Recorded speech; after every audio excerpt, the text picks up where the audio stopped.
Tom, I have some terrible news for the nation's children. Oh, no. What is it this time? This is, it's going to be a couple of weeks old by the time people actually hear this episode. But as of today, new guidelines published by the God, I don't even, do we need an organization like this? Listen to this. This is called the U.S. Preventative Services Task Force. I don't even know what to do with an organization called that. I like that their acronym is... They have now said this is a terrible thing.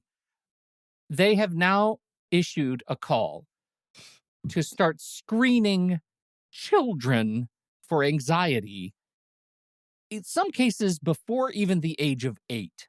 Oh, wow. What do you think of that? Yikes. Oh, my God. The call for screenings, it is the first call for screenings from this task force, is apparently an independent group of medical experts. Their views apparently carry a lot of weight in the medical community and do change the way doctors practice medicine. They re-emphasized recommendations that children ages 12 and older should all be screened for depression. Sure. So that's one that they've already had, but they're just leaning in on it. They now say anxiety needs to be in there. In its recommendation, it says this. Nearly 8% of children ages 3 to 17 had a current anxiety disorder, and that kids under age 18 who have anxiety disorders have an increased likelihood of a future anxiety disorder or depression. Yeah. This is Minority Report of Anxiety. Wait, are you saying that it's terrible that we're doing the screening, or it's terrible that we have to do the screening because there's so many anxious people? Oh, terrible that we have to do the screening. Got it. Okay, because I think it's good. I think my precedent on this show indicates I'm in favor of screenings. That's weird. I think screenings exist is good. Yeah, I guess I didn't. Can that cause anxiety? I'm a real red state anxiety hog. Get out of my head. Yeah. I want to suffer alone and in silence. I can't keep shivering when you keep talking to me and making me feel better. That's rough. 3. Yes, I think about anxiety so much as a teenager or tweenager. Gross. Wow. Okay. How does one screen CDC, for anxiety? That's interesting. Just a lot of crayons. Yeah. According to the CDC, number of children over 6 ever having been diagnosed with anxiety or depression increased 5.4% to 8.4% between 2003 and 2012. So almost 10% of children over 6 have an anxiety disorder.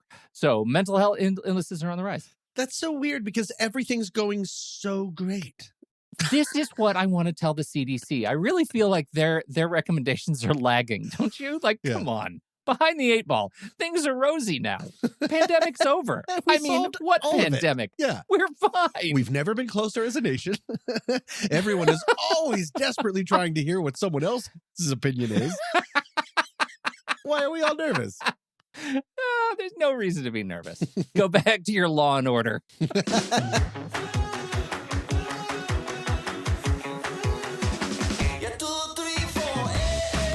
Welcome to What's That Smell, a sometimes funny podcast about humans and their anxieties. I'm Pete Wright. And I'm Tommy Metz III. And each and every week, we drag one of our deepest, darkest anxieties into the light to share it, learn about it, and hopefully laugh about it with all of you. Reach out. As you know, we love hearing from you in any way you can manage to do it.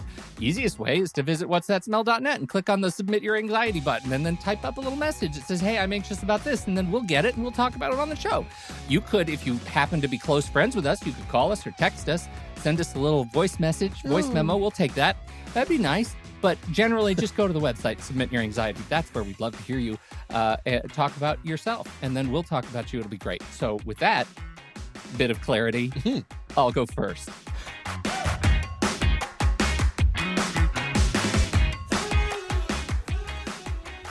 Tom. Peter. You go to the store. You want to buy something. Yeah.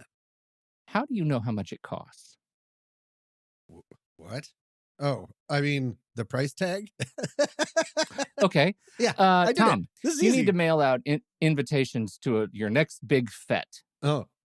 You have all these envelopes, But how do you get the addresses on them? With a pen. Yeah, you're doing it wrong.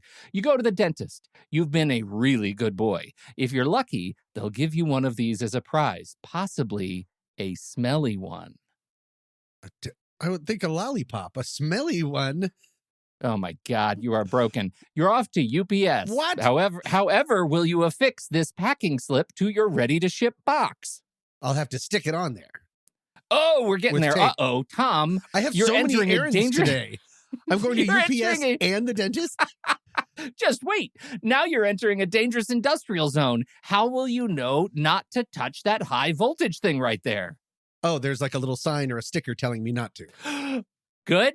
Oh my God, that vending machine just fell on me. How will I affix this warning such that it does not happen again to other unsuspecting passersby? Are we doing stickers still? That's right. I am talking about stickers. From covering your books and bottles to industrial warning signs, stickers are everywhere. And for most of us, just seeing a sticker might be fine. Sure. But if I tell you about the corner of a sticker peeling up just a little bit, revealing a little dirt, maybe a little hair stuck there. Don't like it? Does that give you a shiver? Well, it did. I didn't let you finish, and I went, ooh, involuntarily. I noticed that. Not a we choice didn't even that get I made. to it. This is going to be a great segment for us, I think. That does actually lead us to this week's listener submission. Really? And what is unprecedented about this, it's actually an audio listener submission. I was recording a podcast with another podcast, the Human Solutions podcast. It's an HR podcast. And there were a number of us. I was hosting this panel. And my co-host and colleague, Jillian, she didn't know about what's that smell. And so I started talking about it as we were getting ready. She's like, oh. And she starts talking. We have this conversation. And about something she's scared of, or about something she's scared of. And so I would like to just play a little bit of it here for you. Okay. Just so you can get a sense of the scope of what she deals with. And the voices, you're not going to hear my voice. I actually cut myself out of it, but you are going to hear Jillian and our other co-host Jen in this little clip. So you can hear, and I do say, I did ask Jillian for permission to include this and talk about this on this particular show. All right, let's do it. I have a very weird one. Stickers. So growing up, my little sister would put stickers on the dog or pick them up off the ground and then try to put them on me. And just the dirtiness of the back of the sticker and then touching my skin sends me into I have a full meltdown. I really, really do. I freak out about it. So now that I have 3 children, and what do they always get from people? Stickers. We have to monitor that very closely. But I can do Band-Aids. This always starts a thing now. What about Post-it notes? What about Band-Aids? I'm fine with all that. It's just actual Is it the dirt? Stickers. Are you primarily the dirt really sets me off. But I don't I couldn't put a sticker on my skin. When you go to Walmart and they try to give you the stickers. Oh yeah, I voted. Yeah. Nope. All set. My body temperature goes up. I'm instantly clammy. And I just start to get it all. And I scream. I scream. I have a high pitch. It's an actual panic. Yeah. And my cousin and I were talking one day about this. And she goes, are you kidding me? And I said, yeah, I know it's ridiculous. She goes, Jillian, I have the same phobia. There you go. Wow. Right. So all of that leading up to the end is oh, okay. Isn't that quaint? A sticker thing. But then she describes how her body feels when stickers get close to her. And there you go. Then things kind of come off the rails. Was she switching gears at the end? For clarification going forward, the dirt is definitely a big part of it, but also she just can't put a clean sticker on her skin, it sounded like. Well, and that's where it sounds like there is a bit of a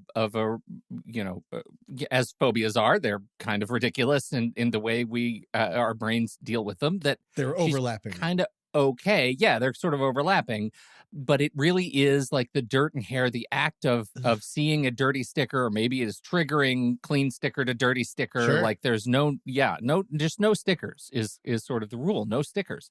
And it actually surprises me that I would have said that little bit about the curly peely up part of stickers and had you make an audible reaction. It was the hair. To that. I had never knew that I would have that type of reaction to that. But when you said there's a hair sticking out from it, I cannot abide it.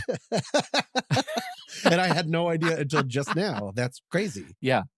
Well, and this is what's interesting. One of the things that she continues to talk about, and I don't know if I'll insert that later, but she does talk about, because Jen, our colleague, says, this is a thing I know about Jillian. She actually loves the outdoors. She loves hiking and being outdoors. So it's not dirt. And she doesn't necessarily she admits, I don't necessarily have a pristine, clean house. Sure. Like it's not a germophobic thing, right? Oh, that's it interesting. really is something unique about the stickers that is problematic. So tell me more about your relationship with stickers. I always feel like I do a great job. That was GRAPE, job. I did notice you said, I wondered if I should call that out, but you do a great job. Yeah, excellent. I'm scratching and sniffing. Yep. Just stuff. I guess it was the hair. I don't know. There's something about it being a delivery device. And now that I'm thinking about it, if there's something with a little hair on something sticky and it puts onto you, it's also putting some of the stickiness onto you. Thus, when you take the sticker off, it's leaving stuff there. Interesting. So it's the delivery device, not just it's over there, but maybe I'm now envisioning all of the places that sticker will go. Like Dr. Seuss, all the places that stickers have been, and now it's on me. There is something, because fascinating. There is something unsettling about stickiness, especially in nature. I know we're doing stickers, not stickiness, but like if I ever like touch a tree or something unknown and it's sticky when I wasn't expecting it, an alarm bell goes off, and that's clearly something primal. That's something that's like sap and something, just so much blood. I don't know what forest I'm going to, but it's terrifying. No, when you're not expecting stickiness and it's sticky, that seems like danger. So that makes sense. But I think for me, it's the delivery device process. It's the fact that it's also becoming a part of me. Yeah. That's really I had no idea that I felt really this way. Interesting. Yeah. Right? That's, again, a gift of this show, right? Is highlighting more things to be scared of. I, on the other hand, adore stickers. I sticker everything. This is my water bottle. It is just fully burdened with stickers. My laptop, I wish you could see my laptop. One of the things that it's plugged in the closet, but one of the things you should know, on the top of my laptop is covered. I always get the vinyl D-brand skin and I put it on the top and bottom of my laptop so that I can completely destroy my laptop with stickers. And so the top of my laptop is destroyed with stickers. And then it's easy to peel off because you can peel off the vinyl and all the stickers come off. Got it. And then on the bottom is the black vinyl and then one sticker. It is one sticker. It is the legendary, now completely dissociated with any story that has ever been told, Tommy Oscar. As drawn by Joel Micah Harris, who drew you standing in one of those red carpet lines, hands in pockets, and drew it as an Academy Award. And it's my favorite thing in the world. And I have just a few more of those stickers. So every laptop that I get is going to get one of those. I think if that was an actual award, it would be called the Frumpy. Because it's amazing, but I look a little schlubs. Yeah. I think it is amazing, and it so captures, I think, our relationship really just perfectly. So I started looking into this. And first of all, Jillian, you have to know, you are absolutely not alone. And when I start looking up stories of other people who experience this particular specific phobia, increased heart rate, palpitations, dry mouth, body temperature increase, shortness of breath, dizziness or nausea, additionally, the feeling of panic and that people will report when they get a sticker on them that they're almost claustrophobic. They feel like the world is closing in on them because a sticker is on them. It's like risks growing and trapping them in this sort of stickiness. Can I interrupt real quick though for one clarification? Because there seems to be a big difference between how you use stickers, your love of stickers, and it's Jillian. My apologies. Yes. And Jillian's is yours aren't on skin. None of yours are on skin. True. Like, because I have to get a sticker every week when I go to Young Storytellers because LAUSD is crazy about making sure everyone knows that you're a visitor. But it's on clothes. They love that. So it does nothing. Yeah. That doesn't bother me. Yeah. That never bothers me at all. But so I want you to keep going, but I do want to know if you have any... I think that's a good point. Yeah. I don't have anything with stickers on skin. I Got don't it. have any problem with that. Got it. Other than, like, we talked about, I had my IV last week, and I'm a hairy guy. Like, I have hair all over my arms. I'm practically a Yeti. And so that makes me uncomfortable, the act of, like, ripping tape off of skin. Yeah. I don't love that. But it's not, I would say it's not a phobia. It just freaking hurts. Right. And so I don't harbor any sort of sticky resentment to that. To wit, the listeners can't see, but almost your entire face is covered in duct tape. It's like you made a little mask for yourself. Why are you doing this? So let me just tell you, this is a really interesting thing that we run into a lot of specific irrational phobias, right? And we use the words a lot, but I've never run into a case quite like this, where I feel like I've gotten to the beginning of a specific phobia being coined, right? The phobia as it has been adopted is Pittakionophobia. Pittakionophobia, right? Okay. Pitakion is the Greek word for label or ticket. In Latin, it would be read as pitakium. So combined with phobia, god of yikes, phobos, we have Pittakionophobia, the irrational fear of stickers or labels. I found the guy who coined the term. Really? The guy who came up with it. And now you search for Pittakionophobia, and it's kind of work to find the original post. It's just sort of been adopted by the community as Pittakionophobia. His name is Peter Field, and he is a hypnotherapist. And as it turns out, hypnotherapy is a dramatic, treatment of this particular thing. I was having a conversation with Dr. Dodge, our friend, Dr. Dodge, immediately before this call. And I was telling him how crazy it was that I just found Pittakionophobia and got to the bottom of it and was kind of sharing with him a little bit about the story. And he said, the first thing he said, without knowing that Peter Field was an expert British hypnotherapist, he said, this person needs to go see a hypnotherapist. The devil, you say? It's that well known. It is. And he said regression therapy, being able to go back through and try to peel back the onion of initial trauma is the thing. Is the thing that you can do to figure out, like, when was it that we actually developed the phobia of stickers? Usually it'll come down to an event. Right. An event. Right. I go back to my needle thing, right? This is how it sort of came to, because I just had this IV. But when I was a kid, the first IV I ever had, the nurse screwed up. They wanted to put it in the back of my hand, which is awful, and missed the vein. So had to go to the other hand and did it there, missed that vein, came back and did it in my wrist. So they tried 3 times. It was terribly traumatic. And it turns out that's where my needle phobia started. Right. I had no problem with needles until that moment. Right. And then the rest of my life, I'm working on trying to get to the other side of this. Well, that's what these specialists are saying. Like, you want to get to the other side of this, you've got to go back to the beginning and unravel it there, which is somebody started putting stickers on you. Somebody put stickers on the dog. You are, in this case, if you're witnessing this animal getting stickers put all over them, that in some cases you might be over empathizing or over personalizing the pain that the dog will go through when you rip sticky stuff off of vicarious them because of their fur. Yes. Yeah. And maybe you've been carrying that. So that's one of the examples of things that could. So it could be related again to the dirt and the germs and I think you put it perfectly, this idea of like, now, the places the stickers will go. It could just be gross. Like you can again over empathize with the journey of that sticker and know that it's going to go to filthy places and that might somehow rub off on you. What do you think of all this stuff? Pittakionophobia. It makes sense. And before this podcast, if you were to just be real quick and be like, you afraid of stickers? I'd be like, shut up.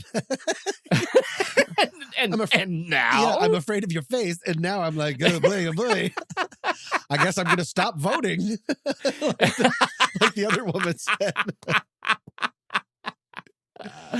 I think it's very, very, very interesting. And so I think that, like anything else, treatment of sticker phobia, Pittakionophobia, is massively impacted by transformational hypnotherapy, regressive therapy, regression therapy.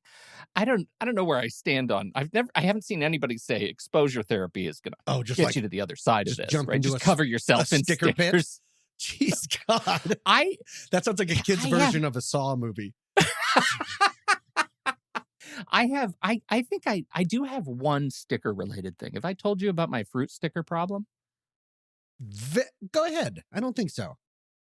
It's my daughter. Oh. She's a troll, and she knows that I hate this, and so she does it with abandon. She takes the little stickers on fruit, which why? Yeah. Individual stickers on fruit. Not necessary. Come on. Not necessary. Not necessary. She peels them off and she puts them on things like my coffee maker or the faucet on the sink or just on the counter. And I hate it so much, but not because they're sticky, just because they don't belong. It like challenges my sense of order. And I hate the act of cleaning up after them. Yeah. But it doesn't give me the shivers. It just sends me into a rage. It's just annoying. Like a sticker rage. It's so obnoxious. Because you try to cut open a beautiful apple and you just destroyed your toaster. Yeah, right. Because you believe That's all exactly stickers. Right. It took me a second to get that. Yeah. You think that once a banana sticker is on my coffee maker, then all I want to do is peel my coffee maker? Yeah, exactly. I've never seen a sticker lie to me. Wait, are you saying I wasn't doing a grape job? This will shatter everything I have. Well, you are doing a great job. And you know who else is doing a great job, Tommy? Jillian is doing a great job. Jillian, you're amazing. And thank you so much for sharing your anxiety with us and allowing us to talk about it. I know I learned a ton about the conditions of Pittakionophobia, and I'm so sorry. Just cover your children in stickers and take a break. You deserve it. And if you want to keep us abreast of your anxiety and how it, just go ahead and get a bunch of stamps, lick those and send us a letter. Great advice for our sometimes funny anxiety show. Sometimes funny. Look, it's written on the tin. It's not always funny.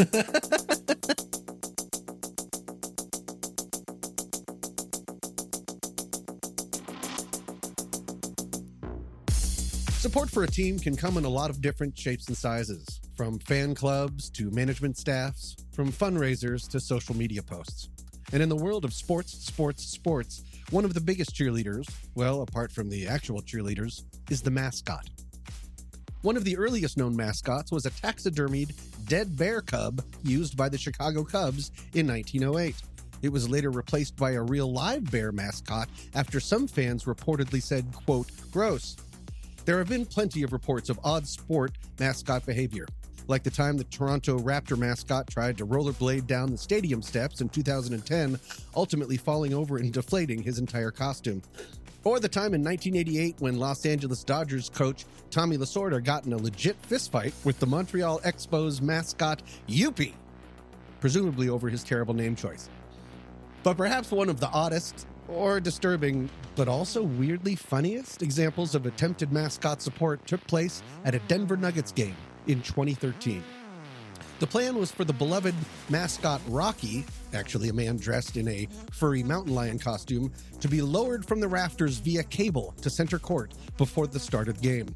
He was wearing a jetpack contraption and was there to whip the crowd into a frenzy. Things did not go as planned because, for reasons unknown at the time, the man playing Rocky had passed out while dangling high up in the rafters.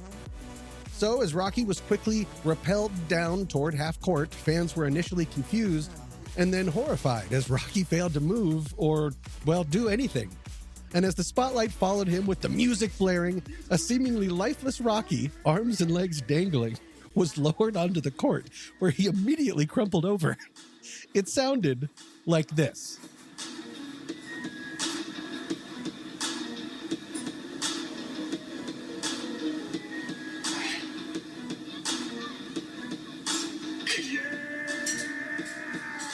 Everybody up on your feet. We'll put a link to this on the show notes, but just to sum up, Rocky's just dangling there that entire time until he crumples onto the floor. The spotlight immediately turns off, and the announcer cleverly yells, "Yeah!" as if nothing had happened. I've never seen something so disturbing while also being so funny. The mascot received medical attention and was fine, and the moment is truly an example of someone sacrificing themselves to support their team. Don't want to leave Pete and I dangling? Then how about you regain consciousness and head on over to whatsthatsmell.net and become a Panic Pal today. For just a low price, one time only, to support this season, the season you're listening to now, for $35, you will support time and expenses for the production of the season. You'll have access to members-only episodes and a lot of other bonus material. You'll have extra talkie times with Pete and I. And, Jillian, keep an eye out for this. Stickers! And, of course, you will have our undying love. So help us keep doing this podcast that we love so much. We can't thank you enough. And now, on with the show.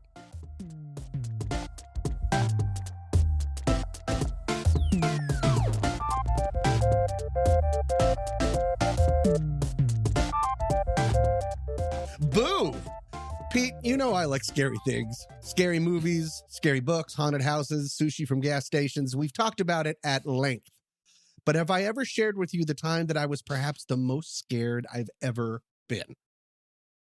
No. All right. No, you haven't. Let's start with a question. How much VR, virtual reality, have you done in your life? Oh, God. Oh, God. No. Okay, so I've done it twice. Okay. The first time I was at a conference, and it was very new in VR, and the people who made... Who they were just releasing Beat Saber, and the people at Google and Beat Saber had like a promotional booth, and they let us in to test it. And it was extraordinary and really, really fun, and I loved it. And that was years ago. Then recently, I went out with our friends, JJ and Kurt, dear friends, JJ and Kurt, and we went to a VR arcade thing, and it was one of those roped off things where you have a zone and you put on a helmet that's tied to a rope in the sky, and it was a zombie apocalypse thing. And so we each had our own like responsibilities for killing the zombies, and it was terrifying. They were everywhere, all around me, on top of me. I've done that exact one when I came out on my turbocation to Portland. Oh, we went there. You were there. We went there. You walked in my footsteps. Yes. Footsteps. No, you're exactly right. We did it with JJ's kids, Nikki's kids. Like we all did it. And I found out later that I was screaming because you can't really hear anything because you have can't sound hear yourself. Yeah. And everyone thought that I was a problem. Okay. Yeah. Well, second question. Have you heard of a company called Void? No. Okay. Are they like a VR company? They absolutely are. They're usually found in malls, and they offer what they call hyper reality. Okay. Basically, they put a large backpack. So it's kind of like what you did for Zombie Time, but more immersive. They put a large backpack rig on you and fully encompassing goggles and a headset and a haptic suit with 24 different vibrators, meaning that they can cause you to feel actual feeling. Kind of like Ready Player One. Yeah, I was just going to say. And then they fire it up. Yeah. And you are completely immersed in another world. So you've done this. And you're put in this room. You're not like in the roped off thing. You're put in this room with different physical objects you can actually touch. So while you swear you're picking up a torch to illuminate what you're seeing all around you as a dark cave, you're actually just picking up a white cylinder that they have marked to look like a torch in your brain in an all white room with a heat lamp. So they go all out. Void has a lot of branded partnerships and has a lot of family-friendly adventures paired up with like Star Wars and Marvel and stuff like that. But around Halloween in 2018, it tried something new. It was an all-original. It's the first time that they've done an all-original horror experience. And one day I happened to be in a mall in Glendale and I saw it being advertised. And this was the first I'd ever heard of Void or a Void experience. So I thought I'd give it a shot. I mean, it's in a mall. It's next to an Orange Julius. How scary could it actually be? Pete, the experience was titled Nicodemus, Demon of Envanishment. Here's a little taste. They said we were going back to 1894 to the Chicago World's Fair. We were to explore the ruins of the fair after it had closed. They said there was something terrible that had happened here. Something unspeakable. Okay. That something unholy had been brought into the world. Oh, dear. That's a person in goggles. And that we had to find what it was. Oh. We didn't Did find that doll try to cut off his hand? Okay, claws coming out of a hole in the wall. It found us.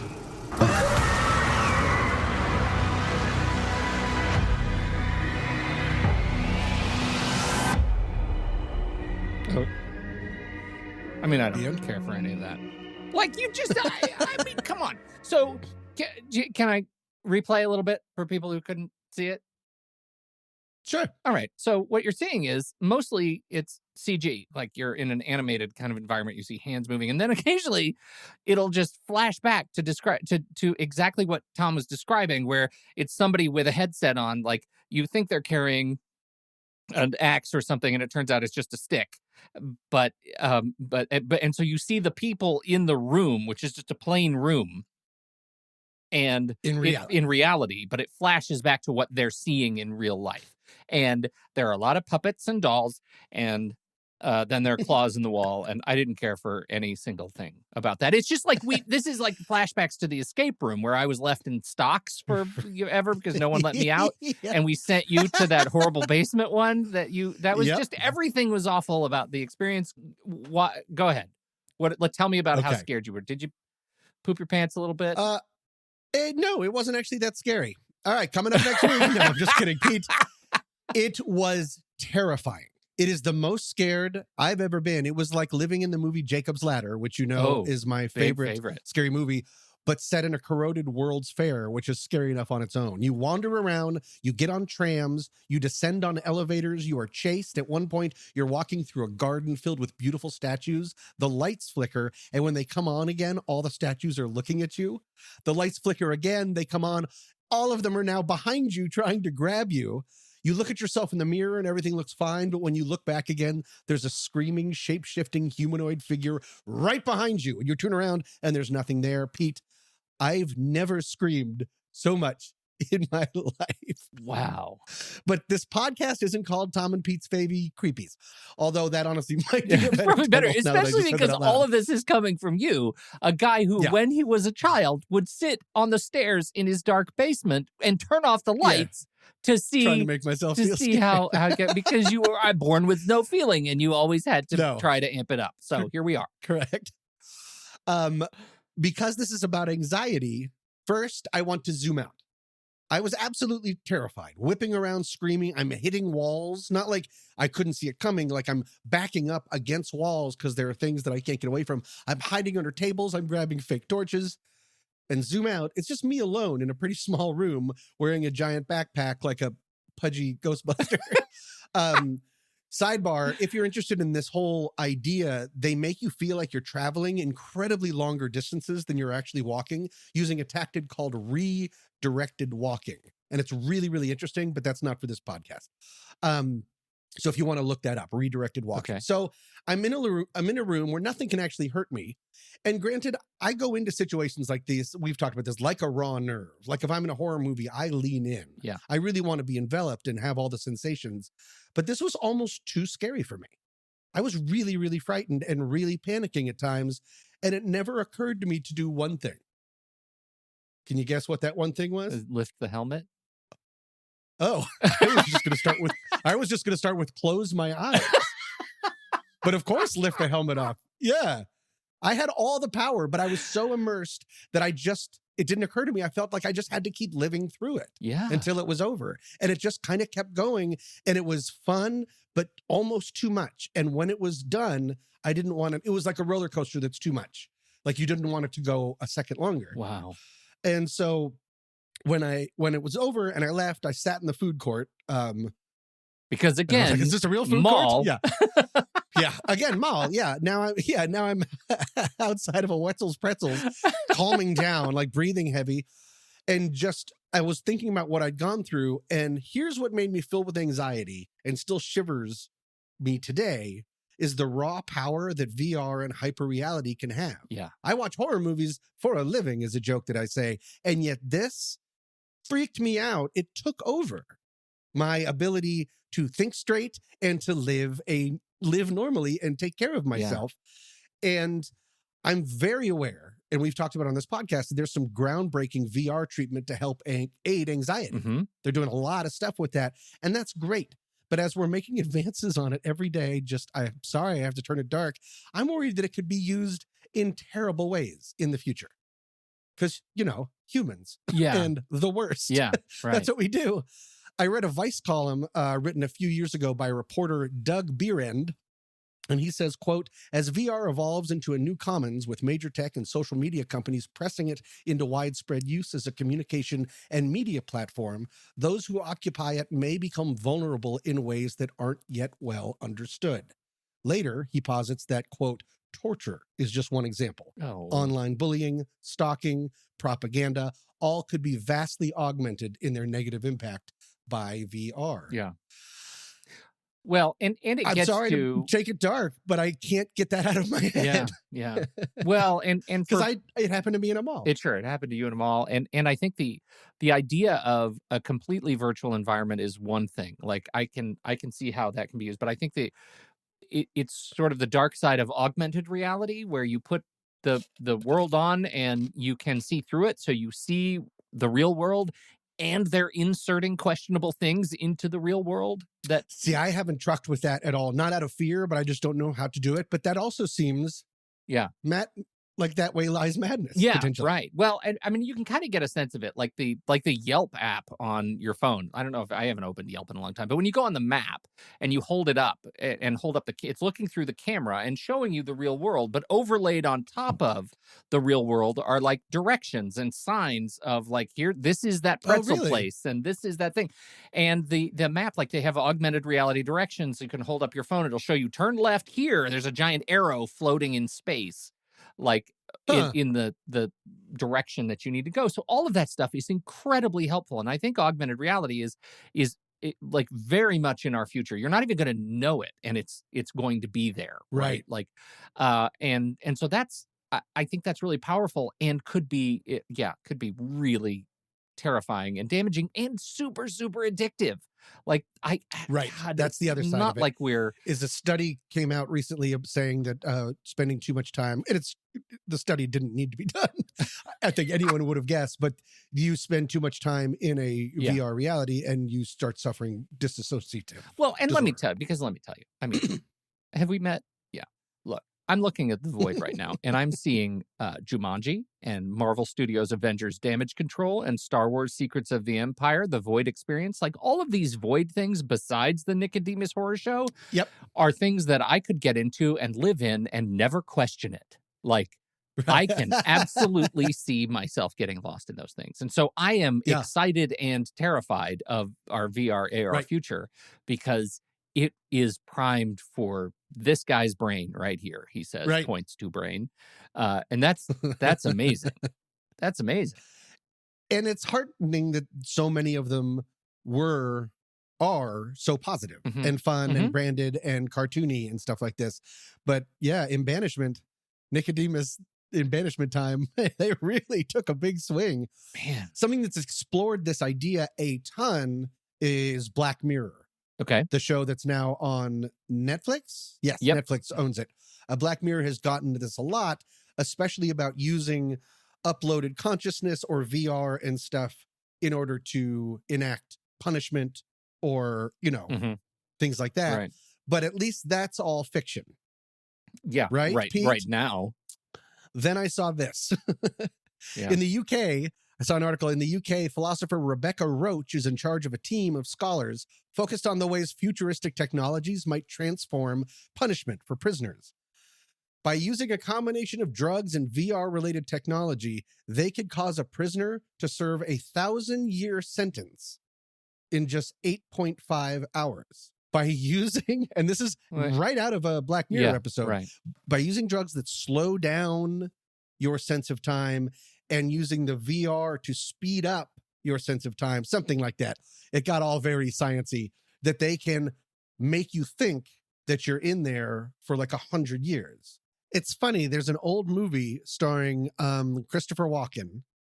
Yes. It was actually the one that was called Brain Scan. It's the one that Natalie Wood died during Brainstorm. And you can record people's dreams, Right. and then play them back for yourself. And one guy does. Well, same thing with like Strange Days. That's another movie that kind of explores this, right? That Strange Days where you're recording your experiences and you can play back other people's tapes in your own head.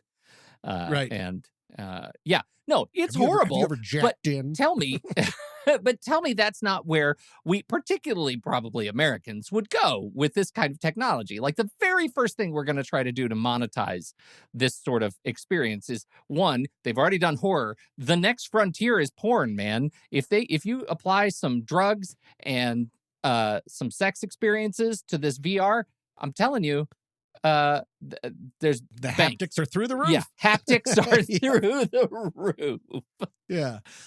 I like if you said that sentence a little bit different. It sounds like the beginning of a movie. The next frontier is porn, man. So I agree. But all that's bad because then we end up in WALL-E. Yeah. Where we're all just in hover chairs and not doing anything and not interacting and stuff. Is there anything really going wrong back with that? real fast. I mean, floating chairs and constant milkshakes. Come on. The idea of using it for nefarious things, because I'm fine with punishing criminals, but this could get way out of control. Yeah. Like the idea of just throwing them in a mind prison for hundreds of years because it doesn't, Christian Shireen, leader of a group called Be Another that designs VR experience, warns that, quote, you can create experiences that aren't necessarily really what is happening. That allows you to maybe skirt around certain legal situations that might inhibit you otherwise. Yeah. I'm looking at you, Abu Ghraib. I've never known how to pronounce that word. So you're very positive about this because you're looking at the good side. I'm unfortunately looking at the bad side. Does this give you any anxiety for the future? Well, it's like anything else, right? I mean, all the technology that we have and are using, I think that is so helpful and so wonderful can be used for ill. And this one gives me a little bit of anxiety because it is like so directly requires a rewiring of our brains, right? Mm-hmm.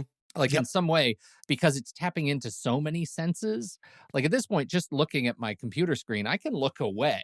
But when you have that headset on, you can turn your head to look away and you're not looking away, like, no. And like you said at the beginning, like putting the headset on almost absolves you of responsibility to take the headset off or close your eyes. Like it becomes such a reality that you kind of can't help it. Right? Interesting. Yeah. Yes, that's exactly what happened to me. And that's the part that's so scary. Natural. Yeah, that's the part that's scary to me.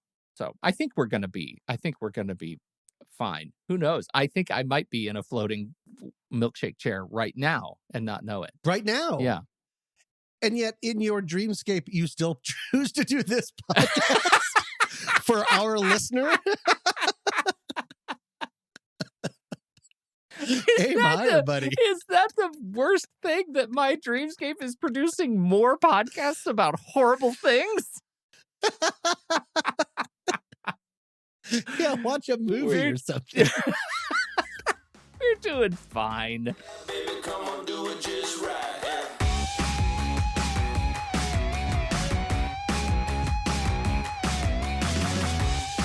Thank you all so much for joining us for this episode. This week's tune is Make It Rock by John Coggins.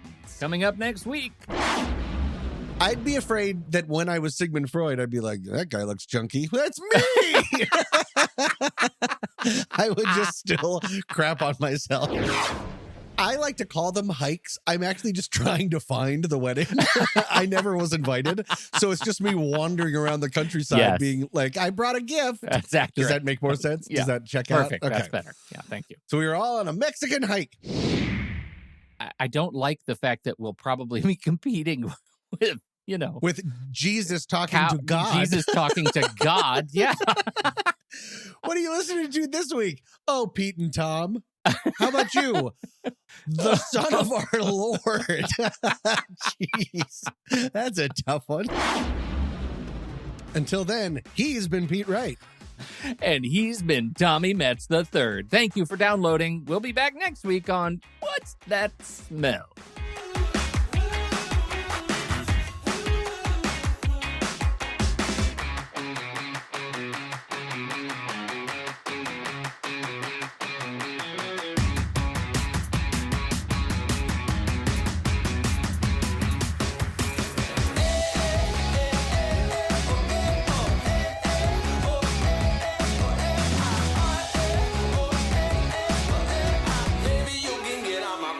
and make it rock.